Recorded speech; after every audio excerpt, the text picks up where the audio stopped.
নমস্কার, আপনাদের সকলকে আজকের এই প্রেস বার্তায় স্বাগতম। আপনাদের অত্যন্ত কম সময়ের মধ্যে আমরা ইনফর্ম করেছি, যারা এসছেন তাদেরকে ধন্যবাদ, কৃতজ্ঞতা। আজকে আপনারা জানেন কিছুক্ষণ আগে বিজেপির তরফ থেকে দেশের স্বরাষ্ট্রমন্ত্রী এই নির্বাচনের যে তাদের দলীয় ইস্তেহার বা ম্যানিফেস্টো বা সংকল্পপত্র, তারা তো আলাদা আলাদা নাম দিয়ে ডাকে। কেউ প্রতিশ্রুতিপত্র, আগের বার বলেছিল সোনার বাংলার সংকল্পপত্র, এবার দেখলাম সোনার বাংলা কথাটা কোথাও নেই। তার কারণ তারা হয়তো ধরে নিয়েছে যে বাংলা সোনার বাংলায় পরিণত হয়েছে। এতদিনে অনেকবার এসছে, তো অতীতেও অনেকবার আসার অভিজ্ঞতা হয়েছে বাংলায় গত 5 বছরে, বিশেষ করে গত 6 মাসে নির্বাচনের সময়। তো যাই হোক, তারা বেশ কিছু কথা বলেছেন এবং কিছু প্রতিশ্রুতি দিয়েছেন বাংলার মানুষের সামনে। সেখানে সংবাদ মাধ্যমের প্রতিনিধিরা যারা ছিলেন তারাও কিছু প্রশ্ন করার সুযোগ পেয়েছিলেন। কিন্তু আমি পয়েন্ট ধরে ধরে তারা যে 15টা প্রতিশ্রুতি দিয়েছে এবং এই বিধানসভা নির্বাচনকে কেন্দ্র করে তারা সেটা বলেছে ভরসার শপথ। আমি আশা করেছিলাম যে যেভাবে গত 6 মাস ধরে এসআইআর এর নামে নির্বাচন কমিশন এবং বিজেপি বাংলায় প্রহসন চালিয়েছে, স্বরাষ্ট্রমন্ত্রী এসে আগে বাংলার মানুষের কাছে ক্ষমা চাইবে, তারপর তার বক্তব্য শুরু করবে। তার কারণ উনি ক্রোনোলজির কথা বলেছিলেন, উনি ডিটেক্ট, ডিলিট, ডিপোর্টের কথা বলেছিলেন এবং এসআইআর হচ্ছে ডিটেক্ট করার প্রথম ধাপ। এটা তার কথা অনুযায়ী, আমার কথা নয়।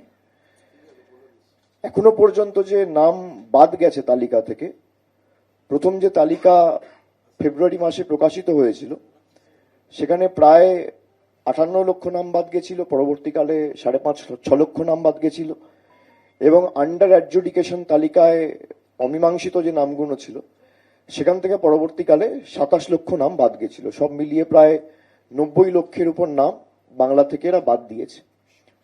তার মধ্যে প্রায় 63% নাম হিন্দু বাঙালির, যারা আসামে এনআরসি করতে গিয়ে 19 লক্ষের মধ্যে 12 লক্ষ হিন্দু বাঙালিকে এনআরসির তালিকায় ইচ্ছাকৃতভাবে ডিপোর্টেশন ক্যাম্পে পাঠানোর জন্য, বাংলাদেশে পুশব্যাক করার জন্য টার্গেট করেছিল।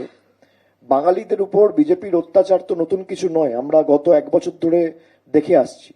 বিশেষ করে বিজেপি শাসিত রাজ্যগুলোতে বিভিন্নভাবে বিভিন্ন সময় কেউ বাংলায় কথা বললে, কেউ নিজের পছন্দের খাবার খেলে, কেউ বাড়িতে বাংলা ভাষায় কথা বললে, এমনকি আসামের মুখ্যমন্ত্রী প্রকাশ্যে আপনারা দেখেছেন বলেছে যে বাংলায় যদি কেউ কথা বলে তাকে জেলে ঢুকিয়ে দাও, তাকে অ্যারেস্ট করো। এবং যে নেতাগুলো বাঙালিদের বিরুদ্ধে এই কথাগুলো বলেছে বিগত দিনে, তাদের সবাইকেই প্রায় বিজেপি পুরস্কৃত করেছে। তাদের বিরুদ্ধে কোনো দলীয় স্তরে ব্যবস্থা বা কোনো রকম কোনো ব্যবস্থা বিজেপি নেয়নি। তো যেভাবে তারা বাংলাকে ছোট করেছে, আমি আশা করেছিলাম যে অন্তত পক্ষে কিছু বলার আগে বাংলার মানুষের কাছে তারা ক্ষমা চাইবে। সেটা না করে তিনি প্রকাশ্যেই আজকে কার্যত স্বীকার করেছেন যে বিজেপি যদি বাংলায় ক্ষমতায় আসে তাহলে বাংলা দিল্লি এবং গুজরাট থেকে পরিচালিত হবে। এটা আপনারা সবাই দেখেছেন, উনি নিজেই বলেছেন যে इससे बांग्लादेश से चले, इससे अच्छा दिल्ली और गुजरात से चले। তার মানে কলকাতা বাংলাদেশে, উনি নিজেই তো বলেছেন এটা।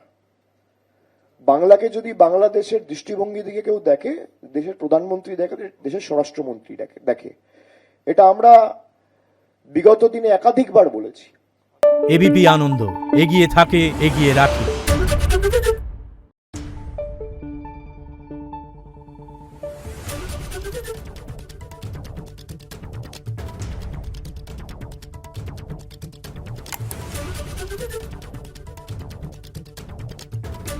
Thank you.